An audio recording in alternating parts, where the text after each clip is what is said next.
Assalamualaikum warahmatullahi wabarakatuh. Selamat datang di video presentasi proyek akhir mata kuliah Dasar-Dasar Pemrograman.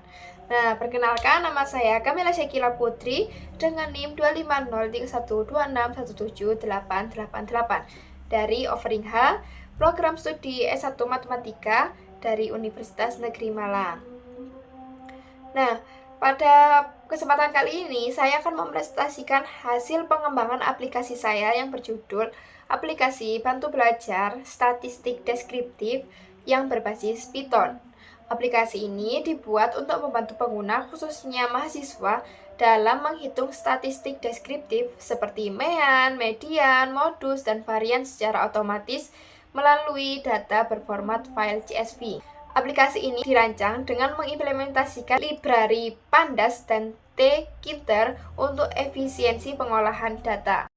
Nah, sekarang kita masuk nih pada pembahasan materinya. Yang pertama-tama kita akan membahas dari latar belakangnya. Jadi, kenapa sih aplikasi ini perlu dikembangkan? Nah, semua itu berangkat dari pengalaman ketika kita diminta untuk menghitung data statistik. Jadi, di sini ada 4 alasan kenapa aplikasi ini perlu dikembangkan. Jadi yang pertama adalah tantangan perhitungan manual. Jadi ketika kita diminta untuk menghitung data statistik seperti mean, median, dan modus, itu bisa terbilang cukup melelahkan, apalagi jika datanya cukup besar ya, berupa datanya ratusan baris, itu pasti sangat melelahkan dan juga menyita waktu yang banyak. Yang kedua adalah resiko human error. Jadi ketika kita dihadapkan dengan data yang begitu banyak, pasti kita akan lelah dan ketelitian kita akan berkurang, sehingga menyebabkan kita rentan salah dalam menghitung pada desimal atau data yang banyak. Jadi datanya bisa jadi tidak valid di akhir. Nah, untuk alasan yang ketiga yaitu kompleksitas data.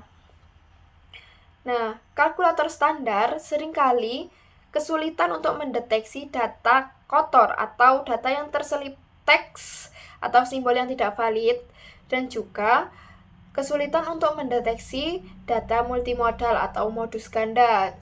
Untuk alasan yang terakhir adalah kebutuhan alat bantu. Jadi saat ini memang bisa dibilang kita memerlukan alat bantu komputasi yang cepat dan akurat, yang tentunya memiliki tampilan yang mudah digunakan tanpa perlu coding. Jadi untuk pemula itu mudah untuk digunakan. Nah, lanjut kita akan membahas tujuan utama dari proyek ini. Jadi tujuan dari proyek ini itu ada 4. Yang pertama otomatisasi, yakni mengolah data numerik dari file CSV dan menghitung mean, median, modus, dan varian secara instan. Yang kedua adalah untuk validasi, yakni sebagai alat bantu mahasiswa untuk mengurangi kesalahan dan juga bisa digunakan untuk memvalidasi hasil perhitungan manual yang sudah kita lakukan, apakah sudah benar atau belum. Yang ketiga adalah untuk efisiensi, yakni menghemat waktu pengolahan data dari yang tadinya berjam-jam menjadi beberapa detik saja. Dan yang terakhir adalah kemudahan pengguna, yakni menyediakan tampilan atau antarmuka visual sehingga pengguna awam tidak perlu mengetik kode Python. Nah, sekarang kita akan masuk ke bagian metode dan alat pengembangan. Jadi aplikasi ini dibangun menggunakan bahasa pemrograman Python versi 3. Dan juga di sini menggunakan 2 pustaka utama, yakni yang pertama Pandas yang berfungsi sebagai otak aplikasi untuk memproses data tabel dan vektorisasi matematika. Yang kedua adalah tkinter yang berfungsi sebagai wajah atau GUI atau Graphic User Interface agar pengguna bisa berinteraksi menggunakan tombol dan jendela visual. Pembahasan selanjutnya yakni implementasi program, yang kita akan fokus terlebih dahulu ke bagian struktur program. Jadi seluruh logika aplikasi ini sudah dibungkus dalam satu kelas utama, yakni aplikasi statistik. Nah, untuk yang kedua, setup GUI atau antarmuka menggunakan metode inisialisasi yang sudah tercantum di kode pemrograman Python di gambar sebelah.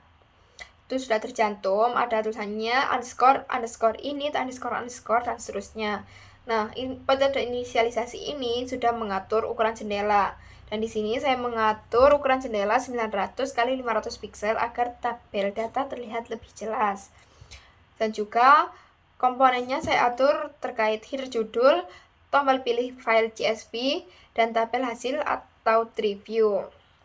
Dan yang terakhir untuk alur kerja. Alur kerjanya cukup mudah, ada 4, cukup simpel ya. Yang pertama adalah pengguna untuk mengklik tombol pilih file CSV itu. Terus kedua, sistem akan membaca file CSV. Yang ketiga, sistem akan melakukan looping pada setiap kolom. Dan yang terakhir, hasil akan ditampilkan pada tabel. Nah, jadi di sebelah ini sudah terlihat tampilan awal aplikasi ya. Setelah kita membahas fokus yang pertama, struktur program, kita akan membahas fokus yang terakhir, yakni logika inti dari program. Jadi logika inti ini ada 2, pembersihan data atau data cleaning, dan yang kedua adalah penanganan modus ganda atau multimodal. Kita akan membahas satu-satu dari pembersihan data atau data cleaning. Jadi untuk data cleaning ini saya menggunakan fungsi to_numeric dengan parameter error sama dengan petik 1 course petik 1. Itu sudah tertera di gambar di samping ya, itu kode program yang nomor 72. Bisa dilihat ya. Nah, artinya itu apa sih? Artinya jika ada data huruf atau simbol yang terselip di antara angka, itu akan otomatis diubah menjadi none atau non-number dan otomatis akan dibuang oleh fungsi ini, sehingga aplikasinya tidak akan error atau crash, tidak akan berhenti mendadak. Untuk logika inti yang kedua, yakni penanganan modus ganda atau multimodal. Jadi tidak seperti program sederhana yang lain yang cuma bisa membaca satu modus. Logika program sudah menggunakan fungsi .join buka kurung tutup kurung yang ada di gambar sebelah kode program nomor 82. Jadi kalau ada 2 nilai yang sering muncul atau modusnya, misalnya ada nilai 70, 80, dan 60 itu sama-sama frekuensi munculnya tinggi yang sama, dua-duanya akan ditampilkan di dalam tabel. Berikutnya adalah hasil dari program. Jadi teman-teman semua bisa lihat dari tampilan awal aplikasi ini dibuka, antarmukanya sudah bersih dan beginner friendly, gampang untuk digunakan. Jadi nanti inputnya berupa file format CSV yang nanti kita tinggal klik pilih file dan masukkan data CSV yang kita inginkan. Dan tentunya untuk prosesnya real time atau langsung muncul, dan untuk output atau tabelnya akan tersedia 5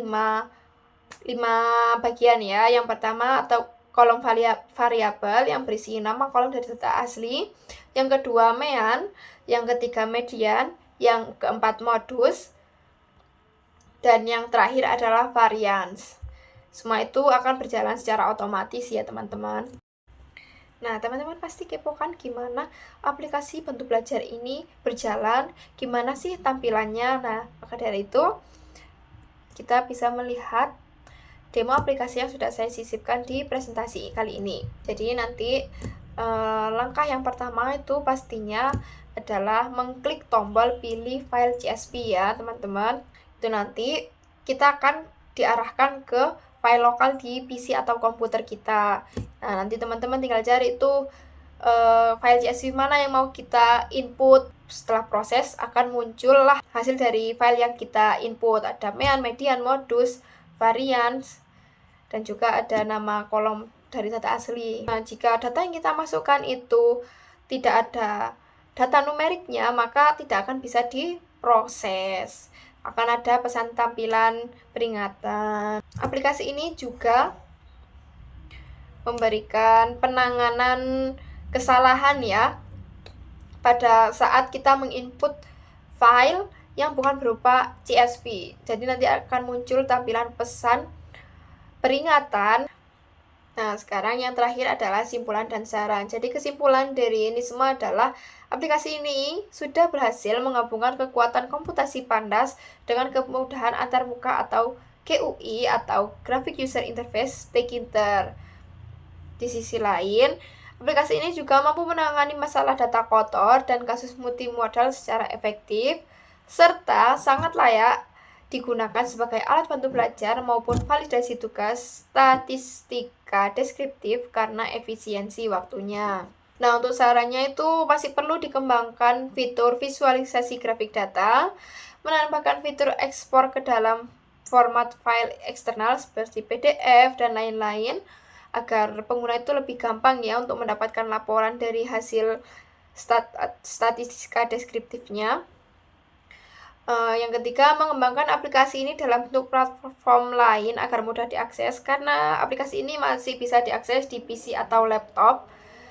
Dan yang terakhir, membuat tampilan aplikasi atau sisi antarmuka agar lebih interaktif dan informatif, seperti dibuat petunjuk penggunaan. Nah, sekian. Terima kasih atas perhatiannya. Mohon maaf apabila ada salah kata yang disengaja maupun tidak. Nah, teman-teman yang sudah lihat YouTube ini, jangan lupa ya kunjungi artikel yang sudah aku publikasikan di neliti.com. Ini sudah ada kode QR-nya, kalian bisa tinggal scan dan nanti tinggal kalian lihat agar menambah views dari artikel aku. Terima kasih. Assalamualaikum warahmatullahi wabarakatuh.